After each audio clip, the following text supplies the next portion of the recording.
Pendant des siècles, ces squelettes sont restés enfouis dans une zone marécageuse près de la côte de Virginie.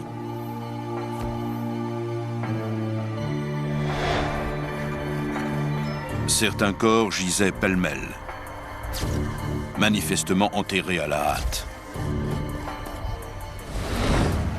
Longtemps, les historiens ont cru que la majeure partie de ce site avait été emportée par le fleuve James et que ses secrets étaient perdus à jamais. Mais aujourd'hui, les fantômes de Jamestown ont ressurgi pour réécrire les premiers chapitres de l'histoire américaine. L'histoire de Jamestown met beaucoup de gens mal à l'aise, tellement il y a eu de morts. Les ossements exhumés parlent de meurtres, de famine, de maladies et d'un mystérieux personnage qui comptait peut-être parmi les pères fondateurs de la nation. Voici tout ce qui reste de Jamestown, le berceau de l'Amérique. Mais pour les archéologues comme Bill Kelso, c'est une fenêtre inestimable sur une époque et un lieu occultés par la légende. C'est difficile de dissiper le brouillard qui entoure toute l'histoire de Jamestown, mais elle est encore plus riche que nous ne le pensions. À l'aube du XVIIe siècle, le Nouveau Monde est un continent presque entièrement inexploré. Quant à l'Europe, elle est obsédée par ses rêves d'or. La superpuissance dominante est alors l'Espagne, que ses conquêtes au Mexique et en Amérique du Sud ont considérablement enrichi. Les Espagnols rapportaient de l'or du Nouveau Monde depuis plus d'un siècle, et la couronne était d'une richesse extraordinaire. Une grande partie de la côte sud-américaine est aux mains des Espagnols. Mais beaucoup croient pouvoir trouver encore plus d'or dans les territoires inexplorés au nord du continent. L'Angleterre veut sa part du butin. Des investisseurs décident de se lancer dans une entreprise risquée. Ils fondent la Compagnie de Virginie. Son objectif, découvrir de l'or et un passage sûr vers l'Orient à travers les vastes étendues sauvages baptisées Virginie. En décembre 1606, 3 navires quittent le port de Londres. Mais la chasse au trésor va mal tourner. Les ennuis commencent presque immédiatement. En l'absence de vent, le voyage dure 4 mois au lieu des 3 prévus. À bord des 3 navires se sont entassés en tout 108 passagers, plus les hommes d'équipage. Très vite, les esprits s'échauffent. Un fossé divise les hommes. La moitié sont des gentilshommes qui refusent de travailler et méprisent les roturiers, les seuls qui aient une expérience pratique de la navigation. Dans ces conditions, l'expédition court au désastre. Les querelles et les rivalités politiques étaient nombreuses. Ce genre d'aventure attirait les égos surdimensionnés. Le roturier qui exaspère le plus les gentilshommes est un certain John Smith, un soldat particulièrement arrogant. Après quelques semaines en mer, il est déjà au fer, accusé d'insubordination. Il commence à rédiger un journal qui est devenu la principale source d'informations sur l'histoire de Jamestown. D'après lui, les gentilshommes sont loin d'être aussi préparés que lui aux épreuves qui s'annoncent. John Smith est un personnage que j'ai un peu du mal à cerner. Il apparaît toujours comme le héros de son propre film. Malgré leurs différences, les hommes partagent le même point de vue sur ce qui les attend dans le Nouveau Monde. Par-dessus tout, ils redoutent la flotte espagnole. Ils ne sont en revanche pas inquiets de savoir que 2 tentatives précédentes pour implanter une colonie en Virginie ont échoué et que la dernière a disparu mystérieusement, perdue corps et biens. Ils se bercent de 12 illusions. Ils sont persuadés qu'ils découvriront des trésors qui feront la fortune de leurs investisseurs et d'eux-mêmes. que les bons sauvages leur fourniront de la nourriture en échange de colifichets. Et que si ces derniers devaient se montrer menaçants, leurs mousquets et leurs canons se chargeraient de les effrayer.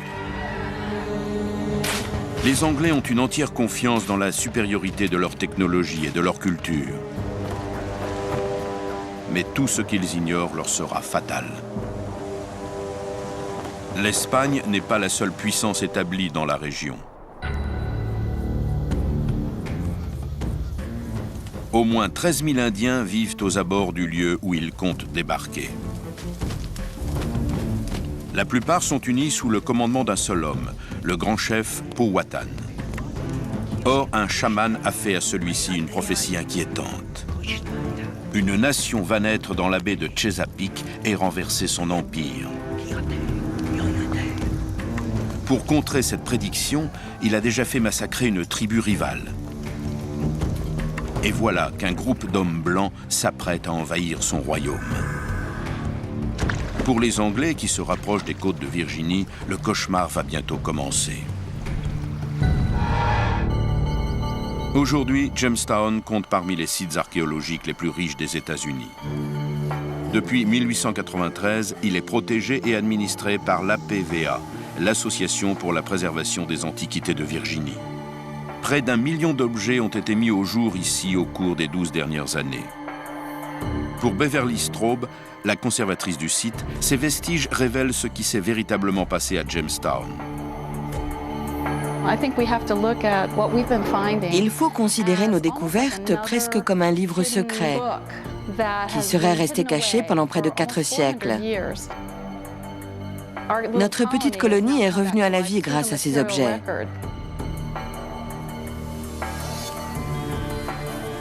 Au cours des événements tragiques de Jamestown, 155 colons sur 215 ont péri, soit un taux de mortalité de 70%. Aujourd'hui, les détails de cette hécatombe commencent à être connus. Avril 1607. Lorsque les colons débarquent au Nouveau Monde, c'est le printemps. La nature est en pleine explosion. À perte de vue s'étendaient de magnifiques prairies et des arbres immenses, écrit un colon. Après la promiscuité qui régnait à bord des navires, c'est un véritable soulagement. Les Anglais sont tout d'abord certains d'avoir découvert le paradis. Ils établissent leur camp sur une langue de terre déserte, à l'embouchure du fleuve James. C'est un emplacement stratégique, suffisamment loin en amont pour qu'il soit protégé des navires espagnols qui rôdent le long de la côte.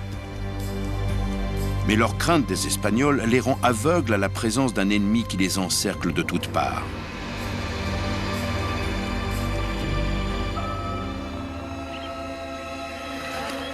Avec l'arrivée de l'été, la chaleur devient accablante. La compagnie de Virginie espère que les colons vont trouver de l'or rapidement. Mais les bâtés restent désespérément vides. Sous un soleil de plomb, ils restent des heures, le dos courbé, à patauger dans l'eau. Engoncés dans des vêtements de laine épaisse et des plastrons, les Anglais souffrent énormément de l'humidité ambiante. Leur paradis s'est transformé en un marécage malsain. Sans eau douce et grouillant d'insectes étranges. Mais ce n'est pas le pire. Ils espéraient que les Indiens les accueilleraient avec bienveillance. Pour ne pas paraître hostiles, les colons n'ont pas déballé leurs armes.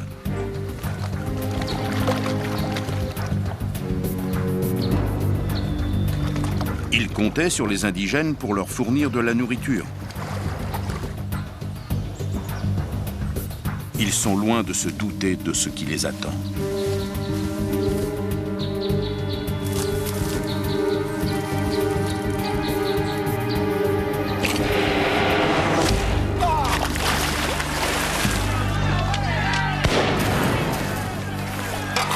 Brusquement, leurs convictions les plus profondes sont ébranlées.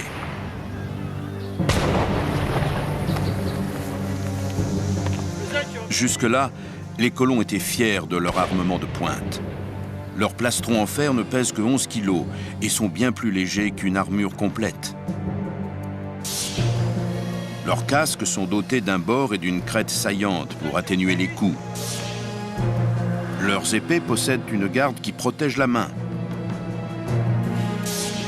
Et leurs mousquets à mèche permettent de tirer instantanément.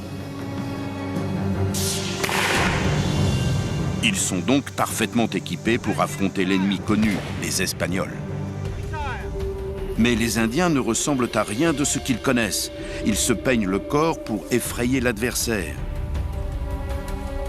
Ils pratiquent la guérilla en se fondant dans le paysage.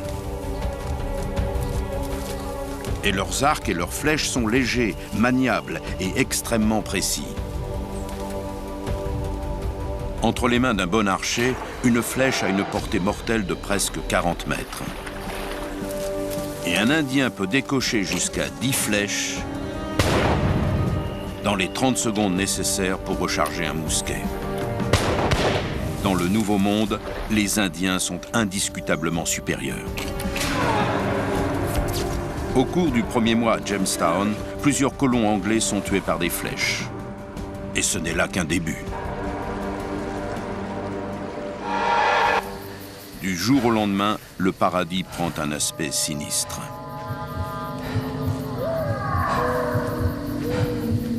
La nature a des yeux partout.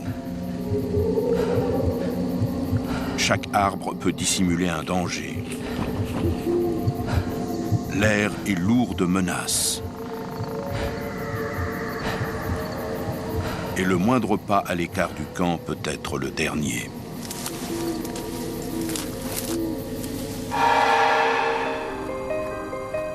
Quand Bill Kelso exhume le premier squelette à Jamestown, il s'attend à trouver une pointe de flèche. Mais il découvre quelque chose d'inattendu, qui révèle à quel point l'existence était dangereuse au sein de la colonie. Le squelette est baptisé JR 102C, d'après le nom du projet Jamestown Rediscovery. Quand on a dégagé les membres inférieurs, on a constaté qu'une balle de mousquet était incrustée dans l'os. De plus, la jambe était retournée à 180 degrés, comme si elle avait été emportée. La cause du décès est certainement la balle, qui a dû sectionner l'artère et provoquer la mort en quelques minutes. Comment un colon a-t-il pu succomber à un tir de mousquet? Les Indiens n'avaient pas d'armes à feu. Il est cependant possible qu'ils aient volé un mousquet pour attaquer les Anglais. Et les Espagnols. Les colons se méfiaient toujours d'une attaque surprise de leur part. Se pourrait-il qu'un Espagnol se soit aventuré jusqu'à Jamestown? L'hypothèse la plus probable reste une dispute entre colons qui tourne mal.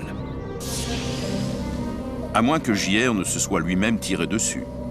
Bill Kelso a cherché des indices sur le squelette.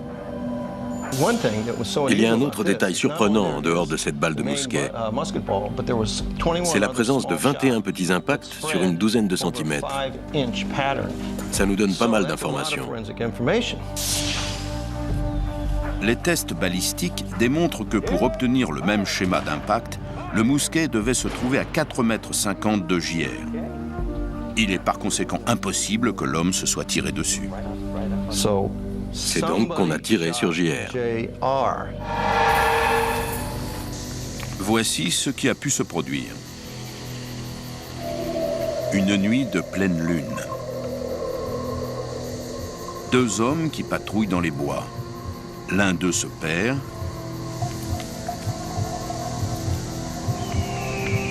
Il est surpris par le cri d'un animal ou le craquement d'une brindille. Dans un environnement où le moindre bruit est nouveau et étrange, tout est possible.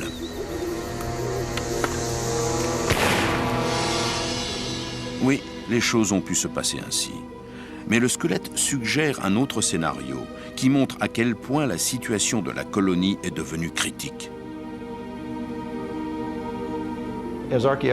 En archéologie, chaque découverte soulève une question et apporte une perspective différente. Il est clair que la balle est entrée par le côté droit de la jambe et qu'elle l'a traversée de part en part. Face à l'attitude plus qu'hostile des Indiens, les colons ont certainement commencé à s'entraîner frénétiquement. Mais beaucoup sont des aristocrates, pas des soldats. Ils sont venus conquérir ces territoires vierges, mais n'ont pas l'habitude des mousquets. Or, ces armes ont une caractéristique qui peut s'avérer dangereuse. Une mèche lente pend du canon et elle n'est pas censée toucher la poudre tant que le tireur n'appuie pas sur la détente. Mais il suffit d'une minuscule étincelle et d'un moment d'inattention de la part d'un soldat inexpérimenté.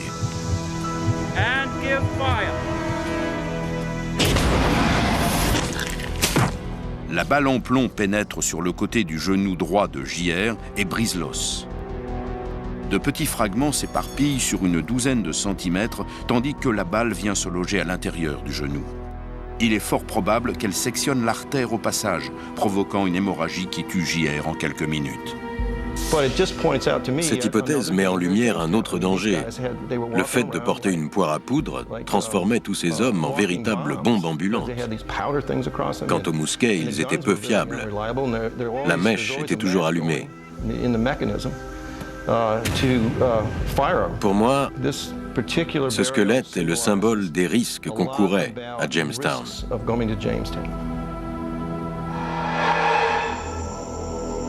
Et pour les colons, ces risques se multiplient au cours du premier été. À des milliers de kilomètres de chez eux, ils sont seuls à l'orée d'un monde qui leur est complètement inconnu. Sur Terre, ils sont cernés par les Indiens, susceptibles de les attaquer à tout moment. En mer, ce sont les navires espagnols qui rôdent.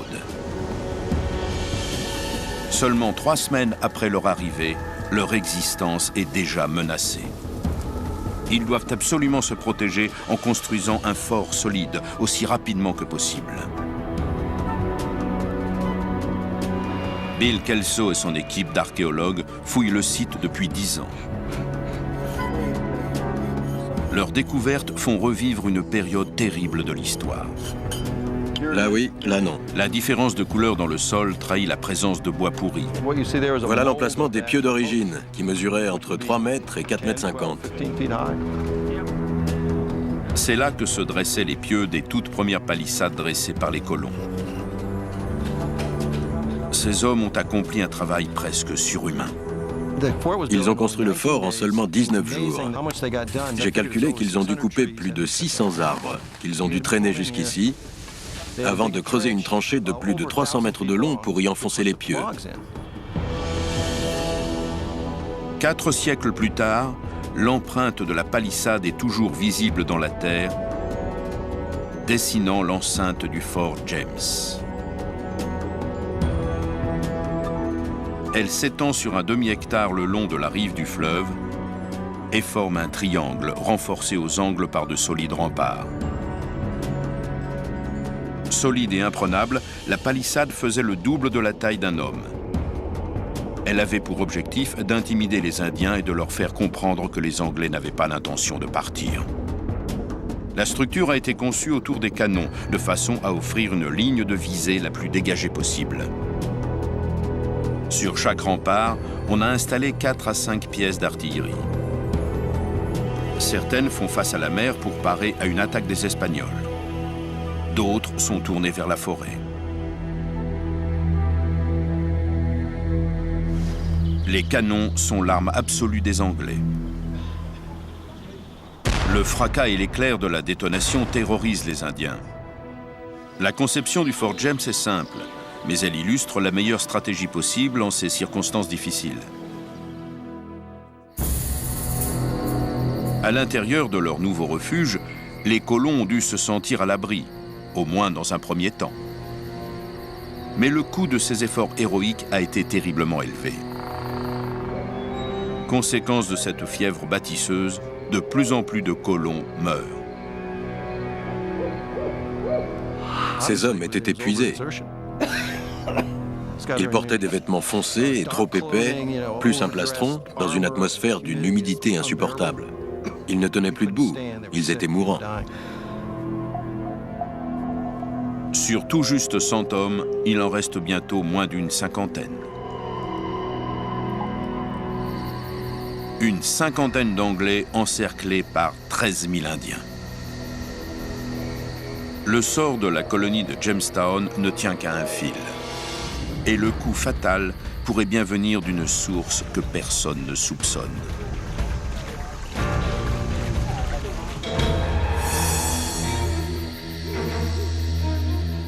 Complètement isolés dans un environnement hostile, les colons sont au bord du désespoir. Ils ne sont arrivés que depuis 5 mois et déjà, leurs réserves de nourriture sont presque épuisées. Les rations quotidiennes sont maigres. 1/4 de litre d'orge et 1/4 de litre de blé bouilli et grouillant d'asticots. Comme l'écrit un des colons, jamais des Anglais ne furent abandonnés dans une telle misère dans un pays étranger comme nous le fûmes dans cette Nouvelle-Virginie. Est-ce la nourriture avariée qui tue un si grand nombre d'entre eux? Leur récit se contente d'énumérer les symptômes dont ils souffrent, gonflement et fièvre ardente. Certains meurent de faim, d'autres succombent à des maladies comme la dysenterie ou la typhoïde. On ne peut pas dire que c'est une chose plus qu'une autre qui a déclenché la panique à Jamestown ou menacé leur survie même. Ils ont connu toutes les façons de mourir possibles. Mais la science en a découvert une à laquelle les colons n'avaient pas pensé. Une des causes de leur malheur est justement la chose censée les soulager. La seule source d'eau douce à proximité est le fleuve James. Or, au moment où les colons débarquent, la Virginie est en proie à la pire sécheresse qu'ait connue la région en 700 ans. Au fil de l'été, le James devient de plus en plus saumâtre, contaminé par l'eau salée de la baie. Aujourd'hui, les historiens pensent que les colons anglais ont souffert d'un empoisonnement à l'eau de mer, comme cela arrive à des naufragés dérivant sur un radeau. Cela pourrait expliquer pourquoi Jamestown est devenu un véritable enfer sur Terre. Lorsqu'un taux de sel trop important circule dans le sang, l'équilibre naturel est perturbé. Le cerveau commande au corps de boire davantage. Mais si la concentration en sel atteint un niveau critique, le corps est obligé de voler de l'eau dans ses propres cellules. Il assèche alors littéralement ses organes. Le cerveau ne peut plus fonctionner normalement. Le corps se déshydrate. Une soif atroce provoque des hallucinations et des crises de paranoïa. La mort est lente et douloureuse. Mais ce n'est pas le pire. L'empoisonnement par l'eau salée peut rendre fou et provoquer des accès de violence. Quelle qu'en soit la cause, l'esprit des colons est perturbé, leur corps s'affaiblit et le danger est omniprésent. La colonie est à 2 doigts de l'effondrement. Pourtant, un autre squelette datant de la même période semble prouver que les hommes ont gardé intacte leur volonté de lutter. Certains indices indiquent que cet homme était un personnage important, peut-être le plus important de tous. Son décès a poussé les colons à prendre un risque terrible. Ce squelette a été mis au jour à l'extérieur des limites du fort et il se trouvait dans un cercueil. Dessus, les restes d'un bâton de capitaine, un insigne de respect et de pouvoir. Mais c'est l'endroit où la dépouille a été trouvée qui apporte l'indice le plus étonnant. Ce qui nous a intrigués était le fait que le corps avait été enterré à l'extérieur de l'enceinte. Pourquoi inhumer le personnage le plus important du camp à l'extérieur, alors que les ordres étaient de ne jamais montrer aux Indiens le moindre signe de faiblesse, comme la maladie ou la mort? Encerclés par des Indiens hostiles, les Anglais auraient dû enterrer le mort dans l'enceinte du fort. Pourquoi ont-ils risqué leur vie en mettant leur commandant en terre à l'extérieur? Se sachant observés en permanence, ils ont peut-être saisi cette occasion pour montrer leur courage et leur puissance de feu. Présentez, armes! Peut-être était-ce une démonstration de force et non de faiblesse. Une salve tirée par tous les mousquets devait être un spectacle impressionnant pour quiconque les observait. Mais qui est ce mystérieux personnage pour qui ils ont décidé de prendre un tel risque? Feu! Et que peut nous apprendre son squelette sur les premières années de Jamestown?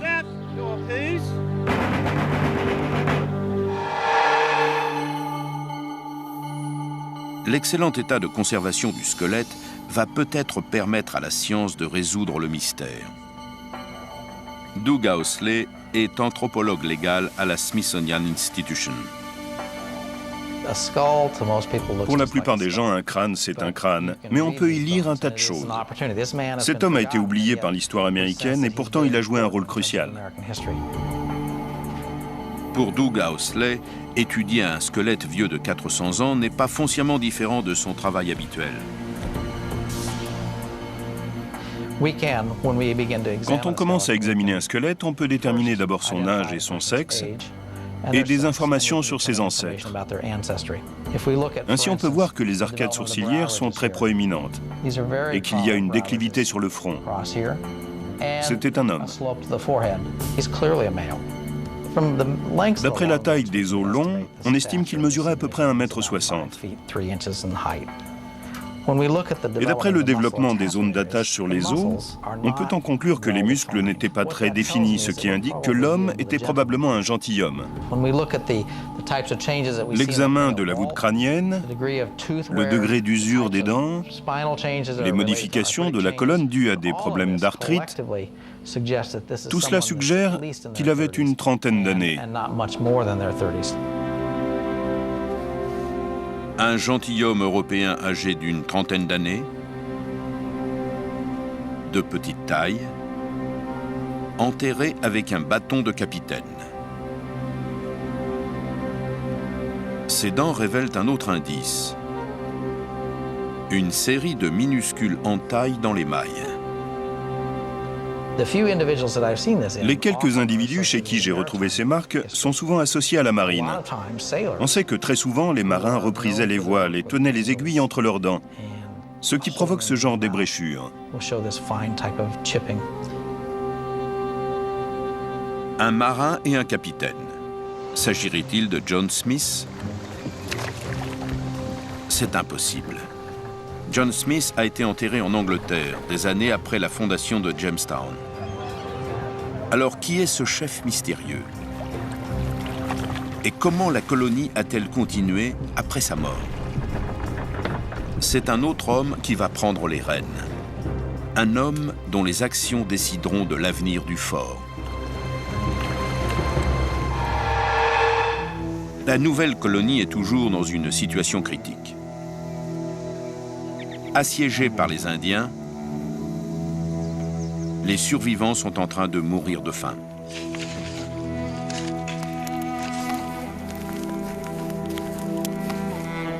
Terrorisés, ils n'osent pas s'aventurer à l'extérieur de la palissade. Le capitaine John Smith sait qu'il n'y a qu'un moyen d'éviter la famine: faire du troc avec l'ennemi. Le moment est venu de risquer le tout pour le tout. Apparemment, Smith était un véritable meneur d'hommes. Il savait les encourager et leur redonner le moral, même dans les situations les plus difficiles. Le risque est énorme. Mais Smith est convaincu qu'une approche diplomatique prudente peut lui sauver la vie. Il étudie les coutumes et la langue des indigènes pour mettre toutes les chances de son côté. Et il compte sur la magie de ses mousquets pour dissimuler la faiblesse de la colonie. Car les Anglais ne sont plus qu'une poignée face aux 13 000 Indiens de l'empire de Powhatan. Les Indiens pourraient les anéantir en un clin d'œil. Mais le pari de Smith réussit.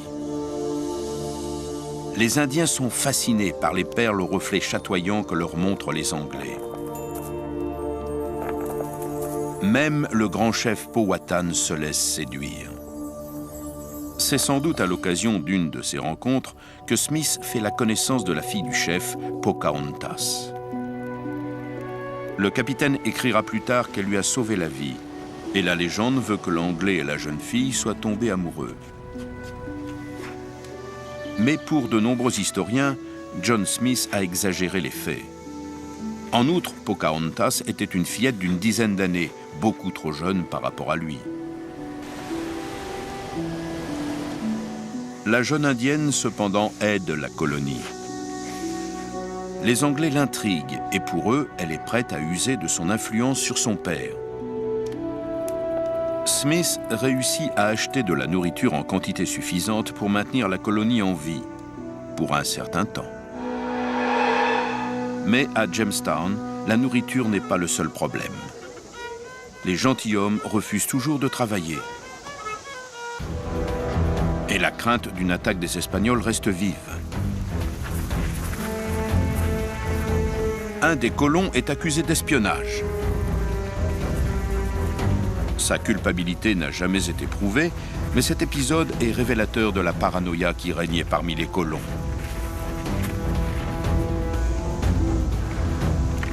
Alors même qu'ils sont moins de 50, ils exécutent un homme robuste. Y a-t-il vraiment eu des espions à Jamestown? Les archéologues ont retrouvé des médailles pieuses, des crucifix et même de minuscules coquilles Saint-Jacques, symbole du saint patron de l'Espagne. Pour Beverly Straub, ces objets confirment les suspicions des colons.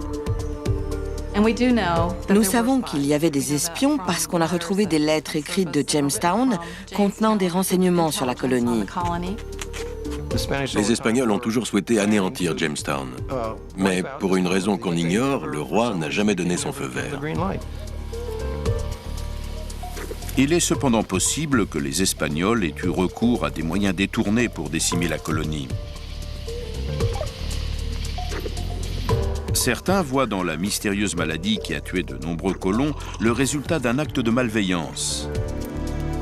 Un espion espagnol aurait versé de l'arsenic dans le chaudron commun. Les gens adorent les histoires de conspiration. Mais imaginez que les problèmes rencontrés par les colons étaient des manigances d'espions infiltrés pour le compte d'un autre gouvernement est typique du XXIe siècle. Je n'ai découvert aucune preuve concrète de cette théorie. À Jamestown, les colons doivent faire face à de multiples dangers. Et comparés à la famine et aux maladies, les espions espagnols ne constituent qu'une menace mineure. Pourtant, les objets mis au jour dans l'enceinte du fort montrent que les hommes ne baissent pas les bras. C'est une découverte extraordinaire. Comme vous le voyez, ce fragment d'os correspond à cette partie. Pour Doug Housley, le fragment en question apporte des renseignements uniques sur la vie et la mort d'un colon. C'était un Européen.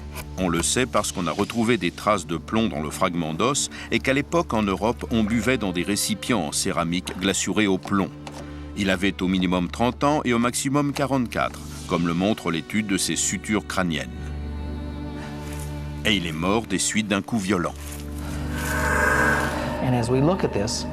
L'examen apporte des éléments de réponse sur l'objet qui a frappé cet homme sur le crâne.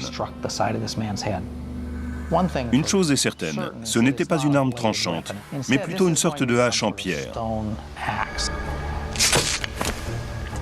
Il a vraisemblablement été frappé par un tomahawk, ce qui a provoqué un traumatisme cérébral et sans doute un œdème du cerveau. Mais l'homme n'est pas mort sur le coup. D'autres marques sur le fragment de crâne montrent que ses compatriotes ont tenté de le sauver en effectuant la première opération chirurgicale connue dans l'Amérique coloniale. Le chirurgien l'a trépané à l'arrière du crâne. Et vu les marques, il n'avait sûrement aucune expérience.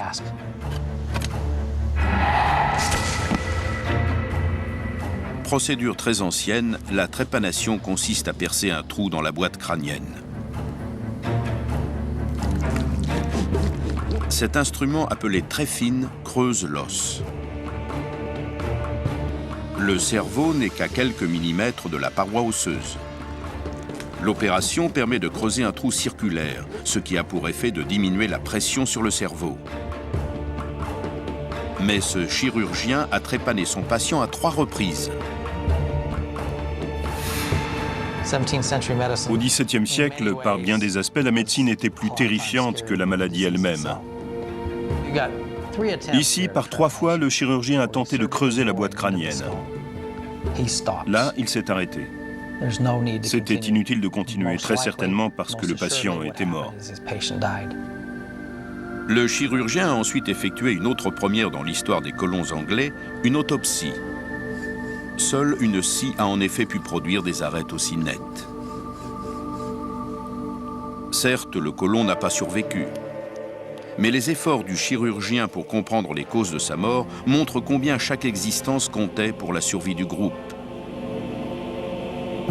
En particulier au moment où Jamestown allait perdre celui-là même qui avait empêché la colonie de se désagréger. John Smith a pris la tête de Jamestown, mais depuis peu, sa position est menacée. Voilà désormais 2 ans que les Anglais ont débarqué dans le Nouveau Monde. Mais la colonie n'aurait pas survécu sans l'arrivée de plusieurs navires chargés de nouvelles recrues et de ravitaillement. Si la majorité des colons rêvent toujours de trouver de l'or, John Smith, lui, a renoncé à cette chasse au trésor. Ces 2 années de recherche n'ont donné aucun résultat. Il demande donc à la Compagnie de Virginie d'envoyer des hommes utiles à la colonie. Des charpentiers, des pêcheurs, des forgerons.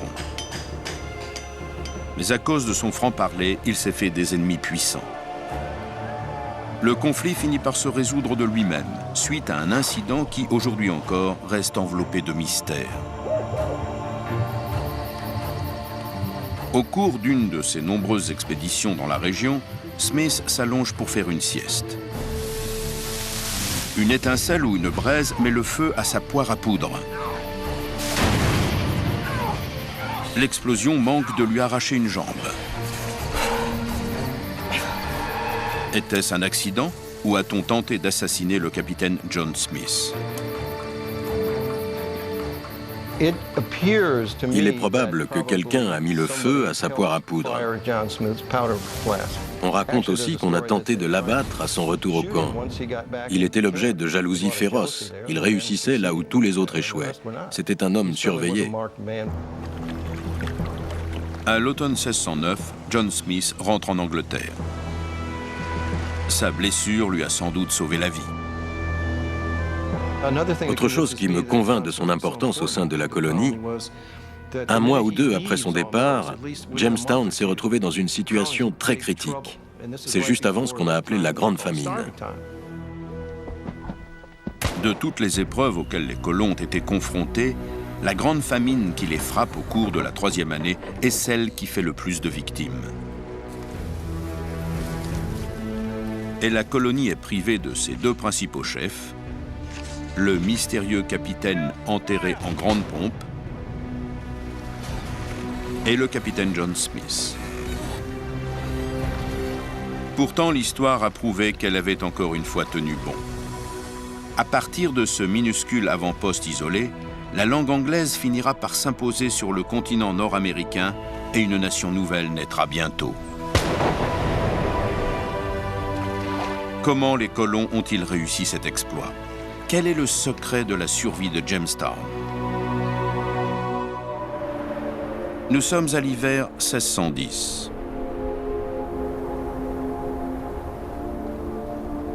Une fois John Smith parti, les Indiens déclarent la guerre aux colons. Ces derniers sont piégés dans le fort. Quitter l'enceinte, c'est courir à une mort certaine. Rester à l'intérieur, c'est s'exposer aux maladies et à la famine. La situation était inextricable. Grâce à l'arrivée de renforts, le nombre des colons s'élève maintenant à 215, y compris quelques femmes. Mais la nourriture est plus rare que jamais. La Virginie est en proie à une terrible sécheresse. Les fouilles ont confirmé que les colons anglais avaient été réduits à manger tout ce qu'ils pouvaient trouver. D'après leur récit, ils ont dû manger leurs chevaux en les découpant en tout petits morceaux. On en a retrouvé des preuves très nettes, par exemple les marques d'équarrissage le long des os, mais aussi des sabots et des dents. Ils ont également mangé leurs chats et leurs chiens, ainsi que des serpents venimeux, dont on a retrouvé de très nombreux os.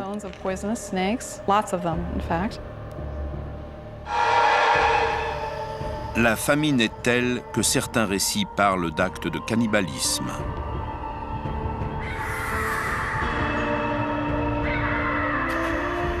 Quand ils n'ont plus rien trouvé d'autre, les colons ont exhumé des cadavres. « Nous n'avons reculé devant rien pour continuer à vivre », écrit l'un d'eux. Là encore, l'état des sépultures est révélateur. Des corps enterrés n'importe comment,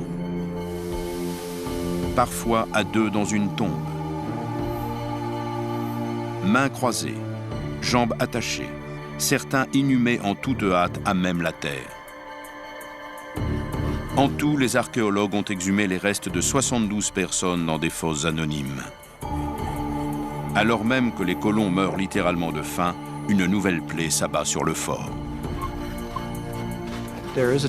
Certains cadavres ont été enterrés très vite, certains encore habillés, ce qui n'était pas la tradition des Anglais. Il y a donc sans doute eu une flambée d'une maladie contagieuse. C'est ça qui a tué ces gens, plus que la faim. Les récits des colons mentionnent l'arrivée d'un navire de ravitaillement l'automne précédent. Il apporte dans ses cales un fléau qui hante l'Europe depuis des siècles, la peste bubonique. À bord, certains hommes sont déjà malades. Et les premiers morts ne tardent guère.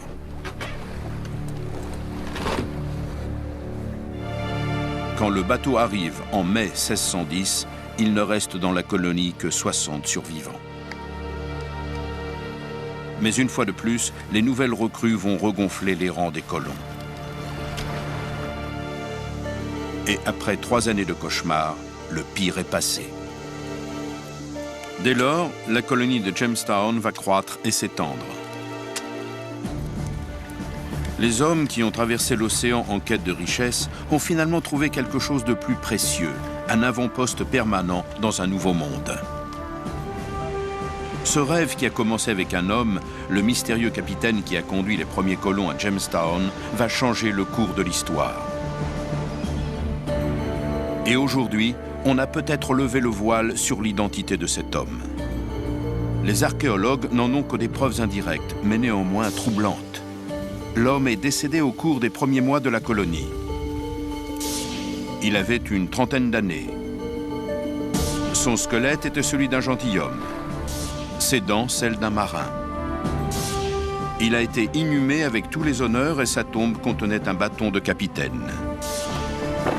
Tous les indices concordent. Cet homme est Bartholomew Gosnold. En 1606, Bartholomew Gosnold a 35 ans. C'est un aristocrate, mais aussi un pirate qui gagne sa vie en s'emparant de navires espagnols remplis de richesses. Et bien qu'il ait conduit les colons jusqu'à Jamestown, il n'est entré dans l'histoire que pour une péripétie. C'est lui qui a découvert Cape Cod et baptisé l'île de Martha's Vineyard en l'honneur de sa fille. Pourtant, Bartholomew Gosnold mérite d'être reconnu comme celui qui a changé l'histoire du monde. Sans lui et la colonie de Jamestown, les États-Unis d'Amérique n'auraient peut-être jamais existé. C'est lui qui a fondé la Compagnie de Virginie. Lui qui a planifié l'expédition depuis sa demeure familiale, Hotley Hall. Lui qui a convaincu son ami le capitaine John Smith de se joindre à l'expédition. Et lui qui a réussi à maintenir une certaine unité entre les différentes factions. C'est regrettable qu'il soit mort au tout début de l'implantation de la colonie. S'il avait vécu, de nombreux problèmes auraient pu être évités. Bien qu'il ne soit pas connu, Bartholomew Gosnold compte parmi les pères fondateurs de l'Amérique. Aujourd'hui, on sait, grâce à son squelette, les risques qu'il a pris pour voir son rêve se concrétiser.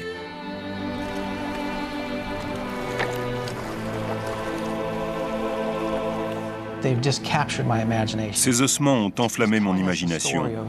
Ils fournissent une masse d'informations comme on n'en a jamais trouvé dans les livres d'histoire. Voilà nos ancêtres. Ce sont les premiers membres de la nation américaine comme on la connaît aujourd'hui. C'est pour tout un ensemble de raisons que la colonie de Jamestown a survécu. Mais les capacités de meneurs d'hommes comme Bartholomew Gosnold et John Smith ont joué un rôle essentiel. Ils étaient certainement déterminés à continuer, indépendamment des circonstances. Un certain nombre d'entre eux se sont conduits en véritables héros, affrontant les dangers, la famine, les maladies, etc., sans jamais baisser les bras. Pocahontas aussi est une héroïne, elle qui empêcha son père, le chef Powhatan, d'anéantir la colonie. Les scénarios ne manquent pas qui auraient pu aboutir à la naissance d'un monde entièrement différent. Si les Indiens avaient refusé les perles colorées de John Smith en échange de maïs, les colons seraient morts de faim. Si l'Espagne avait attaqué Jamestown pour étendre son empire, c'est l'espagnol et non l'anglais qu'on parlerait aujourd'hui en Amérique du Nord. Et si un navire de ravitaillement n'était pas arrivé au printemps qui suivit la Grande Famine, les survivants auraient tous péri. Certes, John Smith n'a pas trouvé de route vers l'Asie, mais il a exploré et dressé la carte de la baie de Chesapeake. Et au cours de ses expéditions, il a su reconnaître les trésors qui l'entouraient, les terres vierges, les forêts, le potentiel de ce nouveau monde. Le rêve américain est né sur les rives du fleuve James. C'était une chance de vie meilleure. La colonie a finalement découvert un trésor en Virginie. Non pas de l'or, mais une matière première que les Indiens connaissaient bien, le tabac. Paradoxalement, la colonie qui avait souffert de la famine a été sauvée par une plante non comestible. Une plante qui a rapidement déferlé sur l'Europe, déclenchant de nouvelles vagues d'émigration. Et c'est dans ce modeste fort en Virginie qu'une nation est née.